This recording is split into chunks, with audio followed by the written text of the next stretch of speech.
Qui sont ces nouveaux leaders qui créent 30 à 100% de croissance sans s'épuiser?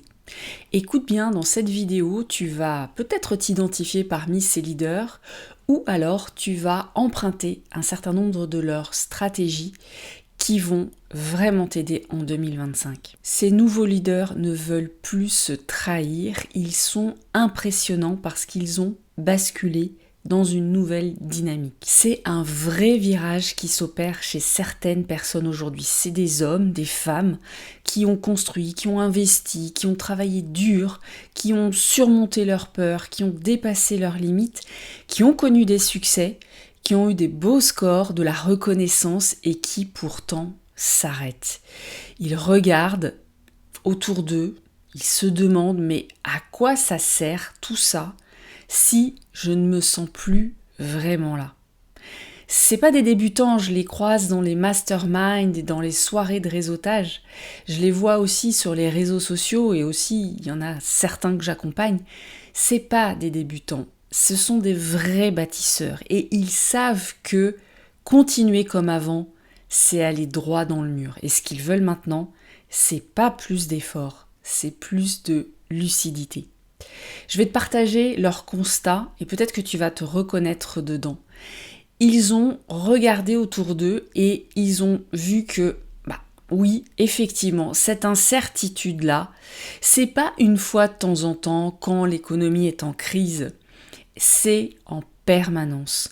L'inflation, l'instabilité économique, les clients qui sont de plus en plus volatiles, qui zappent, qui veulent tout de suite sans rien payer. Ils sentent qu'effectivement, au cœur de ça, il y a un nouveau rapport à l'argent qui est en train de tout influencer. Leur posture, leurs décisions, leur capacité à investir, à se reposer aussi, à oser, ils voient qu'en fait, avec cette incertitude-là, il y a un vrai challenge intérieur, permanent, et qui doit être résolu parce que ça va pas s'améliorer tout seul, ça ne va pas passer, ça n'est pas la faute à pas de chance ou à la conjoncture, c'est une invitation à se réinventer. Et donc, ils ont fait de cette incertitude et de cette impermanence, non pas un défi, non pas une nouvelle peur. Ils se sont pas mis dans une posture de survie ou de repli par rapport à ça, mais bien dans une dynamique de OK, on intègre ce paramètre-là et avec ce paramètre, on va créer quelque chose de vraiment bluffant, vraiment génial. Parce que ils ont vu dans leurs chiffres que leur croissance plafonne. Pas à cause d'un manque de stratégie, ni à cause d'un manque d'intelligence, mais parce qu'il y a en fait des verrous intérieurs qui sont invisibles. Il y a des programmations qui sont inconscientes. Il y a des peurs de manquer. Il y a des loyautés cachées. Alors, ils travaillent sur eux. Oui, ils vont explorer ça avec des accompagnements, avec des thérapies, avec des constellations familiales. Ils vont vraiment travailler sur leur subtilité, leur conscience, avec beaucoup de difficultés à venir mettre cette conscience dans leur stratégie, dans leur entreprise, dans ce qui est beaucoup plus pragmatique et tangible. Et leur point commun, c'est aussi qu'ils ont arrivé à un niveau de saturation, à un niveau de fatigue. Pas forcément d'avoir trop bossé parce qu'ils savent que être entrepreneur, être à son compte, ça demande évidemment d'y aller, de se retrousser les manches, de se dépasser, d'y croire tous les jours. Mais ce qui les fatigue, c'est d'avoir tout porté sans réellement être soutenu, d'avoir voulu réussir en gardant leur exigence sans jamais vraiment trouver un miroir en face qui reflète absolument toute la merveille qu'ils sont et qui leur permettent de voir aussi leurs angles morts. Et ils veulent plus vivre ça. Ils veulent plus lancer des offres dans la panique, passer au plan B parce que le plan A n'a pas fonctionné, et au plan C, au plan X et au plan Z. Ils ne veulent plus négocier leur prix, ni négocier leur valeur, ni négocier la qualité de leur service à la baisse. Et ce qui est intéressant, c'est que j'entends aussi à quel point ils en peuvent plus de dire ni d'entendre « je suis débordé », comme si c'était normal d'être débordé, comme si, ok, parce que tout le monde le dit, ça fait limite bien de dire qu'on est débordé parce que Quand on dit qu'on est débordé, on a l'impression qu'on est important. Ouais, moi j'ai une vie, je suis débordée. Moi j'ai du succès, je suis débordée. Ils ont compris que c'était pas normal d'être débordé, c'est pas un mode de fonctionnement sain. Ils veulent diriger avec intégrité, ils veulent réussir sans se trahir, ils veulent grandir sans s'épuiser. Et puis, il y a aussi quelque chose qui leur a mis la puce à l'oreille, et certainement que toi aussi, ça va t'alerter. Une chose qui est essentielle, c'est l'intelligence artificielle. Aucune stratégie, aucune méthode, aucun outil, pas même l'intelligence artificielle, ne pourra faire le travail à leur place. Alors oui, ils utilisent l'IA, évidemment. Ils ont compris que ça ne va pas les rendre plus intelligents, ni plus riches. Ils ont compris que la lucidité, ça vient pas d'un algorithme, ça vient de la conscience, de leur capacité à sentir, à percevoir subtilement, à décider avec justesse dans le chaos. Alors, ils investissent dans des outils de conscience qui sont de plus en plus fins, parce qu'ils veulent rester stables quand tout vacille. Ils veulent se sentir justes, même quand personne ne valide leur vision. Et ils veulent aussi rester dans la course, parce qu'ils ont bien compris que si on se repose uniquement sur l'IA, eh bien on va devenir de plus en plus assisté, de moins en moins autonome, de moins en moins intelligent. Et on va commencer à tous se ressembler, à produire les mêmes contenus, sans vie, sans âme, ça va devenir fade, les clients vont fuir en courant, et puis on va se vider de notre substance, de notre unicité.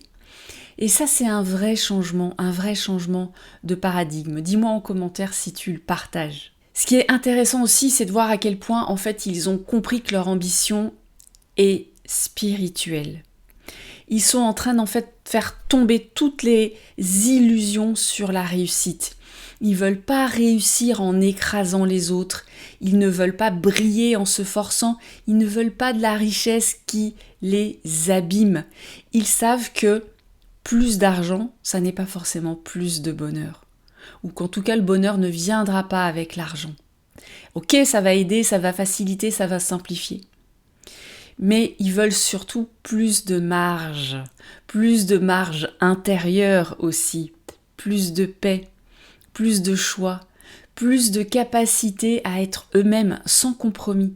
Ils veulent une richesse qui confirme leur valeur, pas qui la remplace. Une prospérité qui va honorer leur lumière intérieure et non pas l'éteindre. Et si tu ne me connais pas, je m'appelle Cécile Tardy, ça fait 13 ans que j'accompagne les leaders brillants, sensibles, qui veulent incarner cette posture claire, profonde, prospère.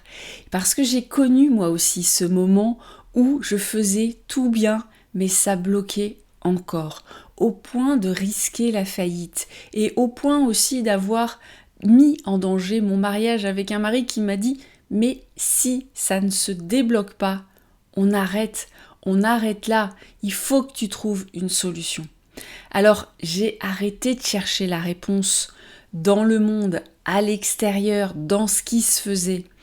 Et je suis allée chercher à l'intérieur de moi ce que ma conscience m'offrait de plus sage, de plus subtil, de plus divin également, pour avoir l'audace, peut-être l'impertinence, l'insolence de mettre ça dans ma stratégie. Parce que j'avais fait comme beaucoup de monde, j'avais laissé ma spiritualité à l'extérieur de mon entreprise.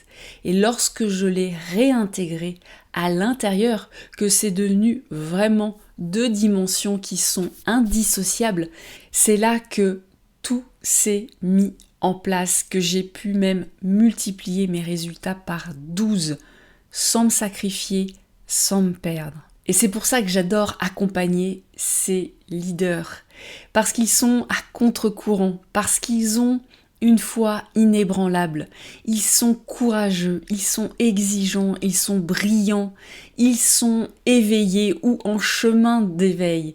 Et ils cherchent partout des solutions qui sont à leur hauteur, sans forcément les trouver, parce qu'ils sont vraiment atypiques. C'est pas pour mettre des étiquettes, mais ils se sentent vraiment investis d'une exigence, d'une conscience, d'une profondeur, avec une vision qui est magnifique et qui est tellement subtile qu'elle ne peut pas être accompagnée n'importe comment.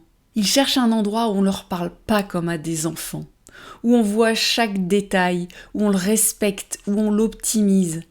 Et le travail que je fais avec eux, c'est de transformer leur rapport à l'argent, à la croissance, à la stratégie, pour que leur expansion soit pacifique, pacifiée, durable. Et oui, je travaille avec eux pour débloquer 30 à 100% de croissance en 12 mois.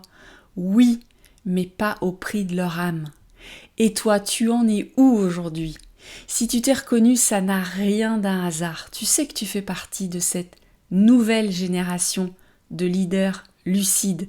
Et si tu veux réussir en te respectant profondément, tu sais aussi que ce chemin, tu peux plus le faire seul. Alors, regarde une vidéo dans laquelle je t'explique comment installer ce système intérieur de croissance consciente.